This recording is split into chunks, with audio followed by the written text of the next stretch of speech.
এমন একখান টক ঝাল ক্রাঞ্চি আচার যদি থাকে সাথে, ভাতের সাথে হোক সবজির সাথে হোক, আর কি লাগে বলো। এমন একটা আচার জাস্ট অমৃতর মতন খেতে।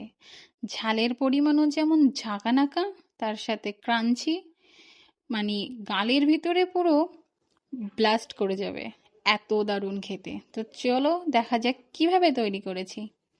এটা সয়াবিনের সয়াবড়ি, যেটা সহজে চেনে, সয়াবড়ির আচার। খুবই ইউনিক একটা আচার, তবে খেতে অমায়িক, দুর্দান্ত। তো প্রথমেই সয়াবিনগুলো গরম জলে সেদ্ধ করে খুব ভালোভাবে ওর জলগুলো বের করে নিতে হবে। এরপরে দেখো শুকনো খোলাইতে শুকনো ঝাল, ধনে, জিরে, সাথে কিছু কালো গোলমরিচ, মানে যার যার টেস্ট বাড়ে ঝাল যত প্রয়োজন ততটা দেবে। আর সাথে কিছুটা পাঁচফোড়ন, এর সাথে ছিল সর্ষে। সর্ষেটা দিতে ভুলে গিয়েছিলাম অবশ্য, তবে পরে দিয়ে দিয়েছি। আর পাঁচফোড়নে তো সব রকমই থাকে। তো এটা দিয়ে শুকনো খোলাইতে খুব ভালোভাবে টেলে নিতে হবে। এবার ওগুলো গুঁড়ো করে নিতে হবে। এরপর কড়াইতে 1 বালতি পরিমাণ সর্ষের তেল ঢেলে দিয়েছি। তার উপরে এভাবে বাদাম দিয়ে বাদামগুলো ভেজে তুলে নিব। বাদামগুলো খুব ক্রাঞ্চি থাকবে। কিছু বাদাম গুঁড়ো করে দিয়েছি আর কিছু বাদাম দিয়েছি আস্তভাবে। দাঁতের নিচে যখন আস্তে আস্তে বাদাম পড়ছে না, খুব ভালো লাগছে। আর এই গরম তেলের ভিতরেই হালকা হলুদ দিয়ে একদম সয়াবড়িগুলো দিয়ে দিয়েছি। দিয়ে এভাবে লাল লাল করে ভাজতে হবে, কিন্তু তেলের ভিতরে নাচানাচি শুরু করে দিয়েছে। দেখতে কতটা সুন্দর না। এভাবে লাল লাল বাদামি কালার করে মচমচে করে ভেজে তুলে নিতে হবে। সয়াবিনগুলো কিন্তু দুর্দান্ত স্বাদ, এখনই এভাবেই খেয়ে ফেলা যাবে। এরপর সেই তেলের ভিতরেই দরকার ঝাল, কাঁচা ঝাল ফালি ফালি করে, তার সাথে ফালি ফালি একদম জুলিয়ান কাট করে আদা, একদম মুচমুচে করে এটাও ভাজি করে নিতে হবে। দেখো পুরো চিপস হয়ে গেছে।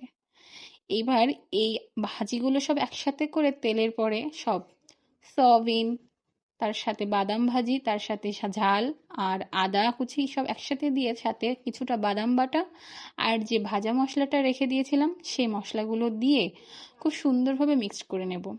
এবার পরিমাণ মতো এতে লবণ দিতে হবে। লবণ কিন্তু প্রথমে দেয়া হয় নাই কোনোটাতে। যার যেমন লবণ প্রয়োজন, যতটা বানাবে সে অনুযায়ী লবণ দিতে হবে। তার সাথে ছিল শুকনো লাল লঙ্কার গুঁড়ো। কালারটা আরো সুন্দর আসবে। লাল লাল করে যত কালার আসবে না, দেখতে তত বেশি লাগবে। অথচ আমি অতিরিক্ত দেয়নি, কিন্তু যারা আরো খায় তাদের আরো বেশি কালার আসবে। তা লাল লঙ্কার গুঁড়ো দিয়েও খুব সুন্দরভাবে এটা মাখিয়ে এরপরে এতে মেরে দিয়েছি তেঁতুলগুলা। যে যতটা টক খেতে পছন্দ করবে সে ততটা টক দেবে। তেঁতুলগুলা সুন্দরভাবে দিয়ে তেঁতুলের জলটা মারা পর্যন্ত এটা ভালোভাবে ভাজতে হবে। এর তেল কিন্তু একটুও থাকবে না, সব লাস্টের তেল সব সয়াবিনে নিয়ে নেবে। দেখো কতটা সুন্দর কালার আসছে। রেডি হয়ে গেছে আমার সয়াবিনের আচার।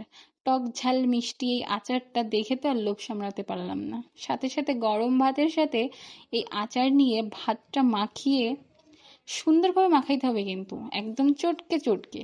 এইভাবে না মাখালে কি ভাত মাখানো হয় নাকি? এইভাবে ভাতটা যখনই মাখিয়েছি না, সাথে সাথে জিভে পানি চলে আসছে। এত দারুণ মুখ ক্রাঞ্চি ছিল, তার সাথে যে আস্তে আস্তে বাদাম গুলো ছিল দাঁতের তলে যখন পড়ছে, জাস্ট অমাইক।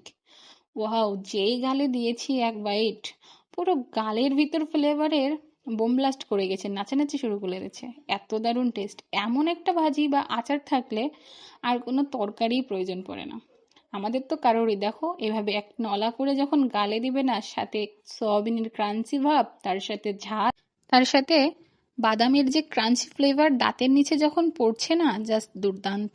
অস্থির লেভেলের খেতে, সেই স্বাদ।